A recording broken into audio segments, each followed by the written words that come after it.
Hello，歡迎收睇 Manchester Select 國際賽期之前最後一擊，一如所願，曼聯亦都搞得掂李斯特城嘅兩個最需要入波嘅前鋒齊破入球荒啦。防線近10場第一次冇失波啦，套 form 再一次係叫演繹得 OK， 大家都睇得明嘅。由個過程去到結果都係正面，唯一可惜嘅當然就係氣氛傷出啦，傷到要抬走啦。現場亦都冇重播，所以都唔係好清楚究竟傷成點嘅。賽後阿摩廉咧就話佢年紀好細，所以都唔係好熟悉傷病啦，唔係好形容到自己嗰個受傷嘅感覺係點，所以咧就只能夠進一步去檢查先知道有幾傷，希望就唔太大問題啦。咁但係都慣㗎啦，今年亦都唔係第一次有傷兵唔夠人用。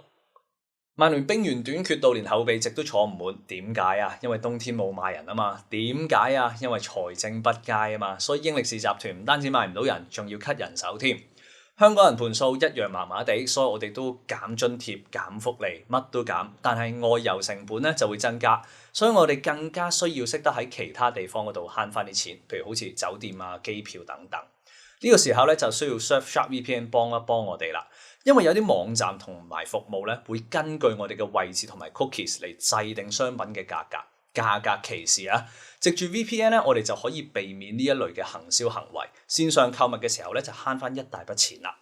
Surfshark VPN 唔單止可以等我哋冇咁容易受到黑客同埋監視者追蹤我哋嘅網絡活動，仲可以幫我哋慳埋錢添。喺超過100個國家地區咧，有多過3000個 server 可以幫我哋跨越地域性嘅限制同埋封鎖，等我哋隨時隨地可以收睇到世界各地嘅足球資訊。譬如好似英國最出名嘅足球節目 Match of the Day 啦，本身唔喺英國嘅咧就一定睇唔到，但係撳個掣搖身一變就可以成為英國人。聽下連尼加、舒利亞傾波，增值下自己，順便練埋 listening。一個帳號咧就可以無限個裝置一齊使用噶啦，所以你可以 share 俾呢啲朋友親人一齊用都得。而家只需要點入我條專屬嘅連結 surfshark.com/workingdog 就會額外再送多你4個月嘅使用期，所以等咩？快啲申請啦！好啦，話晒對手嘅教頭咧都係雲佬啊嘛，所以我都講少少李斯特城啦，4個字神仙都難救啊！唔使講啲乜嘢走勢啊、狀態，其實睇呢一場波，你都見到李斯特城係冇乜靈魂、冇乜核心嘅思維喺入邊。雖然 expected goals 多過曼聯，但係攻守可以話係認真支離破碎，再加埋喺主場都只能夠踢成咁咧，其實都幾唔收貨嘅。佢哋有向前壓，但係感覺唔到佢哋成隊係好 commit 做呢樣嘢嘅。曼聯收多個般奴喺防線後邊，喺防線嗰度有時跌落嚟咧，基本上已經破咗局噶啦。有時佢哋會成功喺中場、中圈嗰啲位置啦，搶到第2點，有時係高波，有時係地波嘅。理論上一搶完之後嗰3秒裏邊咧，曼聯係最未企穩陣腳啦，即係對手最容易亂啦，最劣勢嘅。但係偏偏李斯特城喺嗰2-3腳波裏邊咧，其實係冇乜即時嘅想法，冇一套 set 好咗嘅諗法，冇一個區域去抌個波埋去嘅。結果其實好多時都係橫傳啦，或者 keep 住個 possession， 然之後佢哋嘅能力又不足以好明確地組織一個攻勢，嘥咗個第2點嘅搶波，即係唔知為咗乜嘢而搶嘅。後防都一樣嘅，用波咧係為用而用，為 keep 而 keep，你冇好清晰見到佢哋想將個波抌去邊，或者引你去邊度，然之後去揾啲空間出嚟嘅。你夾硬講可以話抌身後嘅，咁但係個個都識啦，亦都唔係啲乜嘢好特別嘅套路出嚟。中路中場冇乜人 key 波啦，結果又係其實由頭到尾所有威脅都係嚟自華迪去創造或者去完成嘅。咁所以我好早階段其實由宣佈雲佬上任嗰陣時，我已經係好懷疑管理層呢個決定係咪啱嘅咧？護級同埋你要教中游隊或者教一隊冠軍隊係完全兩回事嚟嘅，唔係話你識攞冠軍，唔係你教到一隊波識進攻就識護級，真係唔同。我感覺上就雲佬想改造隊波，但係球隊而家呢一刻唔係需要呢啲嘢咯，球隊可能係好需要好硬淨去博和啊，拎下一啲1分啊咁樣搶翻嚟，所以我覺得個方向直頭就唔係好啱。認真咁講就係唔睇好李斯特城會護級成功嘅，咁自求多福啦。咁至於曼聯啦，係咪踢得好好呢？當然又唔能夠話好好，因為我認為李斯特城係真係唔係一般咁差，真係喺降班嗰3隊呢係好明顯嘅差距嘅，同其他英超球隊。咁正如我都上集有講到啦，李斯特城其實面對曼聯之前嗰4場輸晒，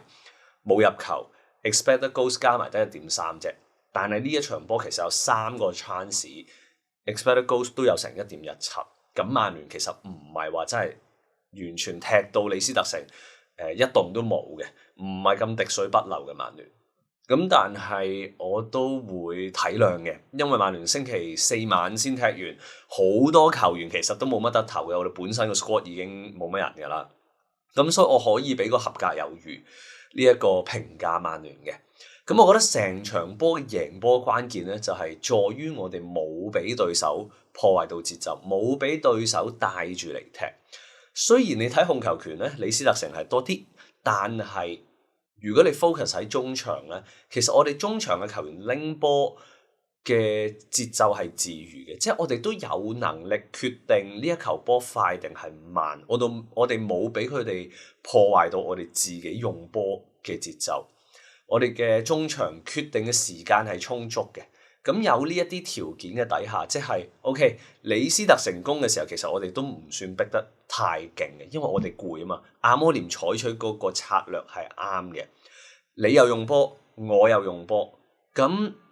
你話曼聯嘅球員定係李斯特城嘅球員實力好啲啊？當你咁樣去正面交鋒嘅時候，大家都有機會用波，梗係曼聯有個優勢喺度，蝕底嘅就係李斯特城。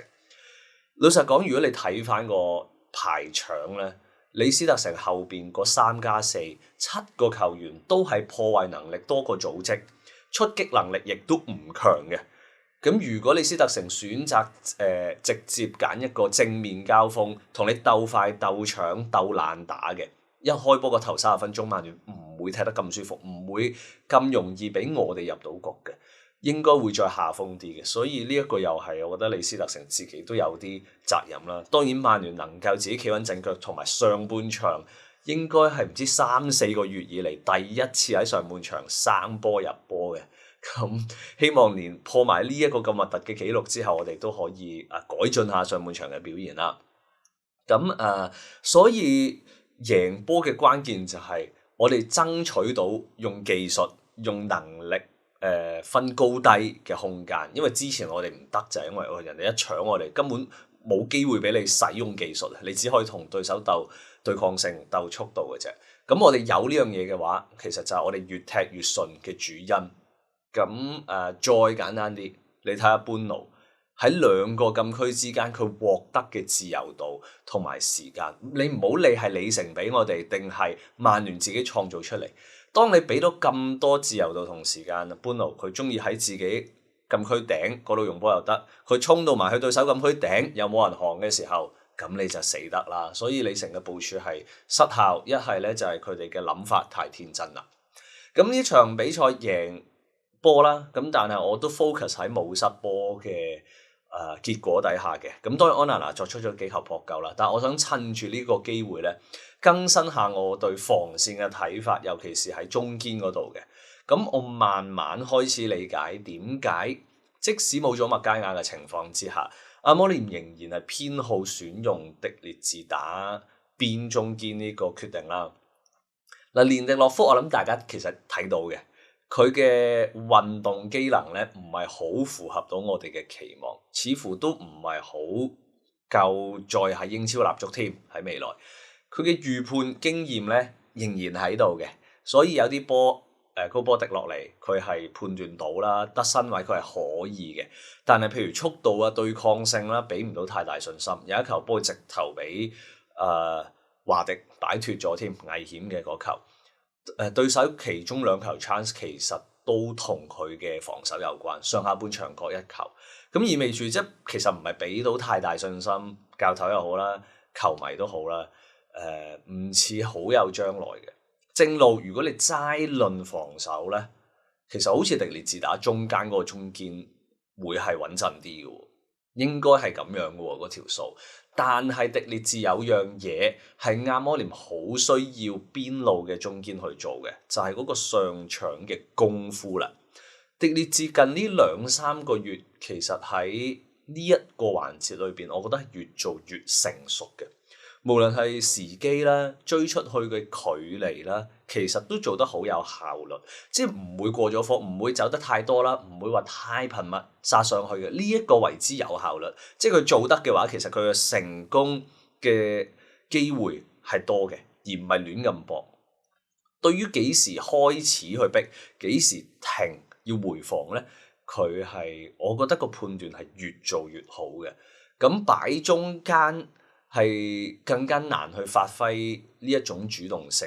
而上搶或者向前壓出去呢樣嘢，其實我講咗無數次啦。對於5人防線嚟講係好重要，如果唔係你就變咗好容易變咗一個 low block 嘅防守，係啦，所以中堅發揮主動性都係好緊要嘅。咁喺呢一個環境底下咧，就倒不如將活動範圍唔強、運動機能開始減退嘅連迪洛夫咧，擺喺中間，迪列治咧就繼續喺邊路嗰度搶去揚長避短啦。咁亦都係透過呢幾場開始見到迪列治雖然仍然有佢嘅短板嘅，譬如佢做一啲防身後嘅拉線工作咧，其實仍然好似一個4後衛雙中堅嘅思維嘅，所以佢有時俾對手裝到嘅。咁呢一個要慢慢執啦，但係起碼佢知道佢喺3中堅嘅時候點樣去發揮自己，同埋點樣去改善自己，去 tune 到自己更加啱阿摩廉嗰套體系嘅。咁講到要 tune 到成為阿摩廉中意用嘅人咧，不得不提希芬嘅。希芬雖然傷出非常可惜，但係佢傷出之前嘅表現，我可以形容為 complete 嘅，好完整啊！我覺得雖然好多不足㗎，單項能力技術上肯定唔算突出啦，仲有大把人好過佢啦。判斷都仲係有啲唔成熟，有時有啲可能孤寒波啊，或者唔夠決斷啦，唔夠果斷啦，一啲決定上面，身形上肯定仲有得操添啦，即係未係完全睇嘅，好明顯呢個球員。但係即使係咁樣咧，大家都一定會睇到佢，大家都會 feel 到佢好搶鏡喎，出嚟踢呢幾場。因為佢嗰啲現位啦、上腳嘅時間啦不長不短，即係好 optimal 嗰啲嘢，防守嘅企位啦、活動嘅範圍啦，其實佢成套閱讀球賽嘅方式咧係好適合3-4-2-1嘅。我唔知佢之前喺阿仙奴練波嘅時候嗰套 system 嗰套系統係點啦，但係佢出嚟企嗰啲位做嘅一啲防守行動咧，直頭好似係阿摩廉寫咗套 program， 寫咗套 code 喺希芬個腦入邊去執行咁樣嘅，所以阿摩廉點解對佢嗰個評價咁高係絕對有原因。嗱，雖然佢傷，但係傷還傷，我覺得佢嗰啲企位呢幾場係即係足夠剪一啲精華咧，去俾其他嘅中堅隊友去參考，因為佢做緊嘅嘢 exactly 係3-4-2-1阿摩廉嗰套波裏邊需要見到嘅動作嚟嘅。如果其他中堅都可以頻密地做多啲，領略到當中嘅嘢咧，其實成隊波嘅提升會係嚟得好快嘅。咁所以希望就嚟緊可以見到，因為有希芬嘅表現，所可以刺激到其他球員都向呢一個方向去進步嘅。咁最後就係希望希芬可以早日康復啦。咁希望唔好係一個大傷。最後咧讚多2句就係關於進攻啦。最開心當然就係見到海倫同埋加拿祖2個終於唔可以叫揾翻個射門鞋嘅，因為揾翻嘅話應該要 keep 住入波噶嘛，但係起碼破咗入球放攝。其實之前踢得更差，甚至乎有時係衰到你見唔到呢個球員有咩希望嘅。當然係講緊海倫啦。我冇出聲啫，但係我心裏邊都覺得哇死啦！佢點樣先可以立足咧？點樣先可以真係嚟緊繼續喺曼聯效力咧？都有啲咁嘅感覺嘅，但係唔會刻意講出嚟啦。如果唔係，大家就一沉百踩嘅啫。咁但係喺嗰啲階段咧，其實隊友一直都俾緊勁多鼓勵佢哋。我認為呢一個隊中嘅 good vibe 真係好有用，因為你係冇辦法可以令到另外一個人突然間踢翻好嘅。嗰樣嘢嗰個決定、嗰個執行、嗰個狀態，個球員自己。但係你作為身邊嘅隊友或者教練，你只能夠係咁樣去激勵佢哋、幫佢哋，然之後等佢哋再有下一球嘅時候，佢哋發揮到。咁當嗰一刻嚟臨嘅時候，我係絕對會將呢啲功勞都歸於隊友，又繼續去支持隊內嘅氣氛和諧係極之緊要嘅。咁另外都補充埋啦，正正就係因為我頭先提到啦，我哋嘅中場受嘅壓力唔太大嘅，咁樣咧你就會見到達洛治啊、馬沙拿維啊呢啲球員咧，呢啲翼位咧係夠膽提早壓入去 final third， 提早衝入去，然之後一啲遠邊嘅傳中波咧，你會見到佢哋出現喺尾處。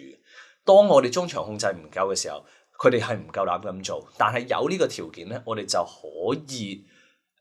用到前線有5個人一齊去衝，亦都連帶埋，譬如艾力神佢冇啫，但係佢呢個位置本應係可以嘅，就係嗰啲攻中副鋒位，艾力神啊、加納祖啊，其實就因為兩邊有人衝上嚟，所以佢哋可以更加靠近禁區、靠近中路，所以喺啲出波嘅時間咧，你會見到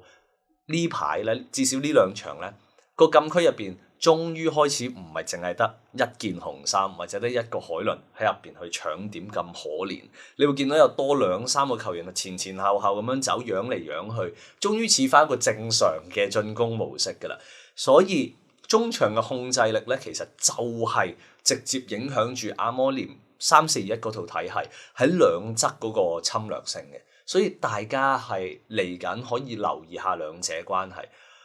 有一場波，可能你見到中場我哋今場冇乜優勢嘅時候咧，你會見到連帶埋2隻翼位冇得上，唔敢上，因為一上就翻唔切嚟。所以或者啊，我哋無論如何，始終都係要喺中場度主宰到對手，我哋先可以踢得到阿摩廉嗰套3-4-2-1，兼且係穩定地發揮。中場或者中後場嘅組織，似乎始終都係阿摩廉體系嘅命脈。咁啊，嚟緊啦，休息2個星期，咁我都會趁住呢段時間咧睇翻拉傑夫嘅訪問，因為大家留意到我冇講到，因為我自己淨係睇咗啲節錄，我冇睇到完整嘅訪問，咁我就一路都冇作出評價啦。不過我只能夠咁講啦，睇咗一啲節錄，以英國人嚟講咧，拉傑夫爵士真係值到不得了，同埋值得滯添，值得有啲過頭添。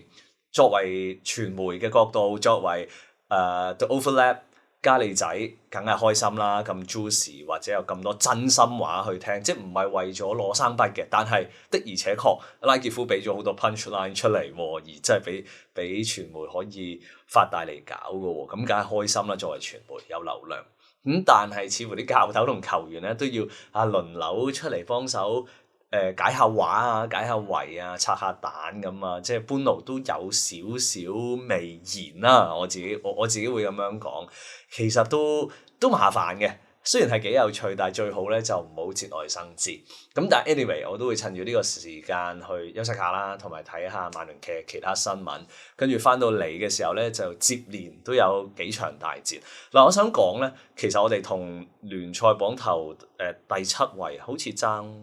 10分，好似爭10分定8分，理論上喺數字上追到嘅，但係我哋翻到嚟個賽程又唔容易踢啦，跟住歐霸又要對里昂，所以喺數字上嘅可能咧，未必都真係衝得掂嘅。同埋我哋翻到嚟第一場就要對森林，嗱，森林咧就係一個好大嘅考驗啦，就可以驗證到我呢一場嘅講法啦。嗱，中場佢一定唔會放生我哋嘅，咁我即管睇下我哋喺呢個中場嘅對抗如何啦？我哋嘅2個翼位會唔會因此而完全揾唔到食？我覺得會係一個幾好嘅觀察。咁啊，今集嘅時間嚟到呢一度，鍾意嘅話記得 CLS， 我哋下集再見，拜拜。多謝會員嘅支持啊！如果想睇埋短片分析同埋文章，不妨 join my Patreon 啦。